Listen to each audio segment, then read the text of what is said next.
this live stream across on my Facebook page, Marianne Hanson Counselling Service, and I've been talking about this book, Eliminate Negative Thinking by Derek Howell. I made a book review of this book actually in 2023, so you can find that on this channel. And what I'm going to be talking about from the book, because there's so many good bits of information in there, is the idea of using cognitive diffusion to eliminate negative thinking. So it says that if you are constantly bombarded by negative thoughts, you know how stressful they can be. This is why you need to take immediate steps to neutralize negative thinking patterns. So I'm just going to talk you through from this particular chapter some of the ideas and concepts it's saying. And then it will also, there's also a section on asking yourself some questions when you have negative thoughts. So if you join on this live stream, feel free to leave a comment, feel free to share this with other people. And yeah, let's get on with the live stream. So the first thing it talks about is recognizing the negative thinking loops. So what that really means is that there's certain people who have negative thoughts that are reoccurring and that are similar. So it's like this consistent thing that you, every time a negative thought comes into your head, it's usually the same thing. So maybe the person's always thinking, I'm not good enough. Maybe they're thinking, I haven't achieved enough in my life. Maybe they're thinking, you know, I'm not happy. Why don't I leave this relationship, or whatever it is.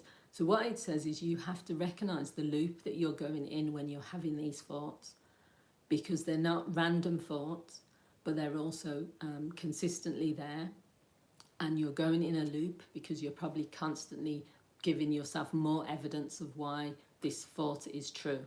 So the first step is identifying that and recognizing that, because not everyone does that. Sometimes people will just be in this negative thought loop for years or for months, and they will not sit down and think, oh, how comes, you know, every single day I'm thinking the same thing? Or how comes every month when certain things happen, then it triggers me and it leads me to think like this? So that's the first step to get you out of these negative thinking patterns. Then he talks about everything we experience or see is subject to labeling, categorization, evaluation, and comparison. So there's nothing, he's not even saying there's anything wrong with that.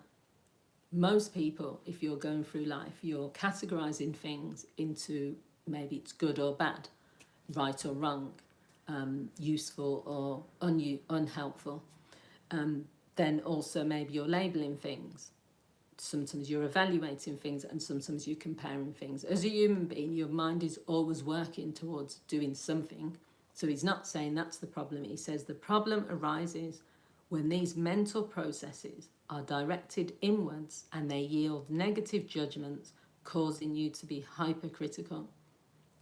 Thanks for joining, whoever's joined. So what he's saying is that if you walk around and you are constantly labeling things, comparing, evaluating things, you're constantly, you know, just experiencing everything through the lens of it's something wrong with you, then that's where the problem arises. So I'm going to give you an example. So say if you are a particular age and you want to get married and you've been in your relationship for a number of years, but then you're not married, but you meet you're up with your friends, and then two of them are saying, oh, well, we're getting married or we've got engaged, and they've been in the same relationship for the same length of time as you.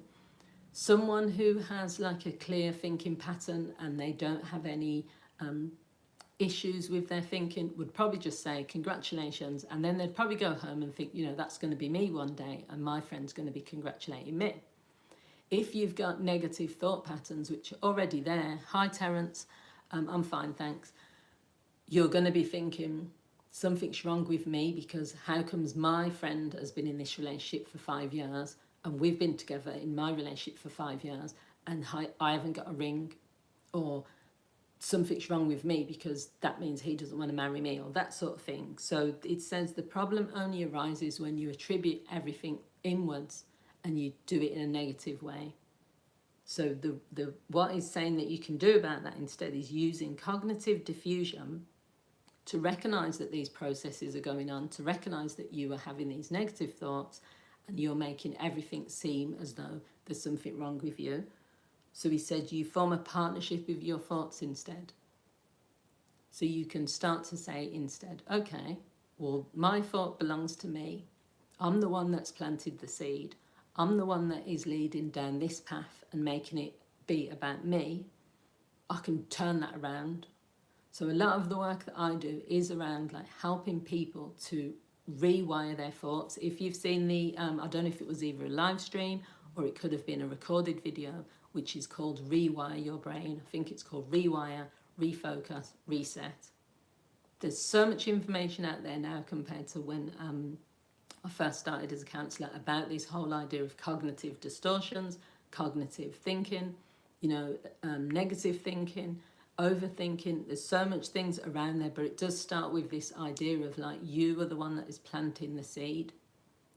So whatever you plant the seed, whatever you use to grow the seeds of negative thinking, it's starting with you. It's not starting with anything external. So you can do the opposite to that. You can plant seeds that will give you more positive thoughts. So he says that these are the steps that you need to go through really. You need to evaluate whether the thought is productive. So start to view things in a more objective way. So if you're constantly having negative thoughts and they're not helping you, and it is really tough as well as a counsellor, I'm just going to be honest, I've been working with people with low self-esteem, with negative thought patterns, whether it's through depression or lack of confidence. And it is really hard when you really want to just say to someone, no, well, you're wonderful, and oh, well, you've got all these achievements, or look at all the evidence, you're in a loving relationship and all that. I don't say all of that stuff, because no matter what I say, that person still feels that way. I've worked, when I first started working with children years ago, and they see themselves as like being unattractive, or they see themselves as stupid. What I used to do when I first started off as a counsellor is I would be, no, of course you're not, you're really pretty, you've got really nice hair, you've got really lovely eyes. Oh, well, you're not stupid, look, you've done A's in your exams. Or it doesn't matter what another person is saying, because that is their core belief that they hold. So rather than just trying to, same as with yourself, rather than just trying to do affirmations and think by saying affirmations every day, they're helpful. Journaling's helpful. All the stuff that I sort of say to people to do, some of that is helpful, but it doesn't get to the root of the problem. It doesn't get to the origins. So the way that I work with someone is we try to get to the origins of where the seed was planted in the first place, how far back, as much as you've got to go, is why you hold yourself in this regard in the first place. And then also we start to reprogram. And reprogramming for some people can take a few weeks. In fact, some people can reprogram themselves in a few days. They can just decide, I'm not going to use that language anymore towards myself. I'm going to push myself and get out of my comfort zone. When I have a negative thought, I'm going to do this, that and the other. Other people, it might take months, it might take years. So what he's saying is, the first thing you need to do is to recognise and acknowledge that these negative thoughts, recognise that they exist. Lots of people will avoid. They'll avoid things in counselling. They'll avoid things when they're not in therapy. They will just avoid because they'll say, I don't want to think like this. I don't want to deal with this thought right now. I don't have the energy to process what's going on. I'm just going to push it aside. I'm going to suppress it. I'm going to avoid it. I'm going to distract myself. The problem with doing that is that voice is still there. That thought is still there. So acknowledge it. Say to yourself, today I'm being really hard on myself. Today I'm talking to myself in a really negative way. Today I'm having dark thoughts. Some of my clients will say, I'm having a day where I'm having dark thoughts. We don't just brush it under the carpet and say, oh, go for a walk. We talk about it. We say, okay, well, what was the thoughts telling you to do? Or where did that thought come from? Or what was the trigger? When did it start? How long was you having the thought for? So it's recognising it and acknowledge it. The second bit is name it to tame it. So the name it part, I'm just going to go back to the book because I do know what it's about, but I want to get the proper definitions here. And that's why, and for me, if I'm doing a live stream or if I'm doing any bit of content that is my content, I will obviously, talk about that. But if I'm using someone else's content, and this book is brilliant, as I've said, Eliminate Negative Thinking, I'm giving credit to the person that has produced the information. Some of it is my content as well. But when it says name it to tame it, let's see what that comes under that. Very often we get trapped in our cycles of negative thinking because we try to fight or argue with the negative thoughts, or we try to push them away. However, trying to cope with negative thoughts in these ways only amplifies them, so it makes them bigger and further reinforces their power over us. So he says, so how do we deal with the negative thoughts? It says, the name it to tame it technique will help free you from negative thinking. So once you recognize and acknowledge your negative thoughts, the next thing you need to do is label them. You can approach this technique by viewing your thoughts in the category of either evaluative, so you're evaluating them, or descriptive. So descriptive thoughts are those that are related to our direct sensory experience, such as things we hear or touch. There's too much. The book is very detailed, and I don't want to just kind of go into all of it because you can read the book, but also I think I'm probably not explaining it in the best way. But what he's really saying is just name the thoughts that you're having. Don't push them away. Don't avoid them, like I was just saying earlier. Don't suppress the thoughts. You just name it. Just say, today I'm having this negative thought about this or that. And then it says appreciate your mind. So again, this part is just around appreciate your mind just means to refrain from giving your negative thoughts too much importance. I'm going to talk a bit on this because this is some of the work that I do as well. So sometimes when we have a negative thought that appears, we can give it too much energy, too much time and too much power. We can say, well, because this thought keeps coming up, or because this thought is so present in my mind today, I'm just going to go with it and I'm just going to believe it and I'm just going to absorb it. So the thought, a strong thought that comes up for a lot of clients that I work with is you're not good enough, or they feel a fraud because they feel that they're going to be discovered at work, so they have imposter syndrome. I'm not good enough for this job. I'm not good enough for this relationship. I'm not good enough compared to this person. I'm not good enough because of A, B, and C. It's just there. It's probably one of the most negative thoughts or the most common negative thought that lots of people have. They might be doing a presentation and it goes really well and everyone around them tells them how good it is, but they walk away and they just criticize themselves. They just say, well, I could have done this or I could have done that. So when you appreciate your mind, first of all, you recognize the power that you have over your mind. It's not the other way around. Back to this planting the seeds, but also not just planting the seeds, it's working on your mind to rewire it, but also to recognize that you're in control. If you're going to sit there all day and say negative things about yourself, then your mind is going to believe that. But you're also choosing to do that. And I'm not saying it's like a conscious choice. No one really wants to sit there and say, I'm not good enough, I'm ugly, I'm stupid, I'm a loser, I'm a failure. But you need to then recognize that you're going to have to put some work in to turn that around. You're going to have to rewire your brain, and that's going to take practice. And again, it's not just the affirmations, even though they can help. How do you get over the fear of success? That's probably another video in itself.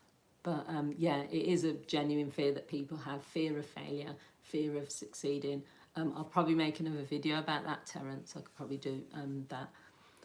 So the next thing to do, he talks about come to your senses. So come into your senses, and I know that is if you pay close attention to your negative thoughts, you may already be aware that most of them arise from two sources. I already know this. So they either arise, your negative thoughts either come from the past or they come from worrying about the future. So people will either be really anxious about what could be happening in the future, so they'll start to have negative thoughts. What if I lose my job? What if I lose my house? What if I become, what if I have no money? What if this? What if this? It's all things associated with things that haven't happened yet. Or the other source is normally things that have already happened in the past. So what he's trying to say with eliminate negative thinking is if you stay in the present and if you focus on what's going on right now, then you're not going to have some of that. You're going to eliminate 99% of the negative thoughts are going to be eliminated, at least. I mean, he's not saying that, but that's what I believe as well, because you can't do anything about something that hasn't happened yet because we're not here yet. So that's the future. And you can't really do loads of things about what's happened in the past. You can tackle the past, you can work through it, you can explore it, but you can't change it and you can't erase it. So what he's trying to say really, I'll just see what he says more, is when you investigate your negative thinking loops carefully, you will realise that your mind is focused on the future or the past. And the problem with these negative thought patterns is that they steal your focus away from the real world. When you get too invested in the future or the past, you lose track of your life, and you might end up losing connection with the people in your life and the world in which you live. In order to begin living in the present, you need to divert your attention from your negative thoughts and direct your attention to the world around you. So practice the coming to your senses technique. So then what he gives, and these are from the book, is some helpful questions to ask yourself. So I'm just going to briefly talk about these. He says that when you have negative thoughts, asking yourself these questions can sometimes be helpful. Is this thought helpful or useful to me in any way? Is this thought grounded in reality? Does this thought help me to take action towards achieving my goals? What do I consider to be true? Will I be better off without this thought? What are some things I can focus on now? And what can I be grateful for at this moment? So the whole asking yourself questions at the time is really useful because it means you're taking control back. You're taking power of the situation. You're saying, just because these thoughts keep popping up, it doesn't mean I have to engage with them. It doesn't mean I have to give meaning to them. It doesn't mean that these thoughts are true. So if I decide to ask, this is a CBT method anyway, where you say to yourself, is this helpful or is this hurtful? Or where you say, what is this thought? Is it benefiting me? Will this thought really matter, a week from now, an hour from now? There's loads of ways you can tackle these negative thoughts, but it's not about just giving strategies. You also have to dig deep and uncover why they're there in the first place. Because if someone really is feeling like a failure, or they really are feeling like they're not good enough, or they are really feeling like they're a fraud and they shouldn't really be in their job that they're in and no one likes them, or this and that and the other, the strategies are just like the top, the superficial stuff. Not superficial because they're helpful, but you have to get to the bottom of the origins. No one wakes up one day and just feels like a failure, or wakes up one day and just feels like a lack of confidence. It's come from somewhere, so you have to try and figure out where it's come from. So Terence, I know that you've said question, but then you haven't put the question. You might have done. I can't see it. Anyone that's joined on this live stream, feel free to leave a comment. Let me know what you think. You can also share this with other people, and I'll see you again next week. Any questions, if you want to put them in the comments underneath the video, then I will answer the questions there. So thanks for watching. Bye.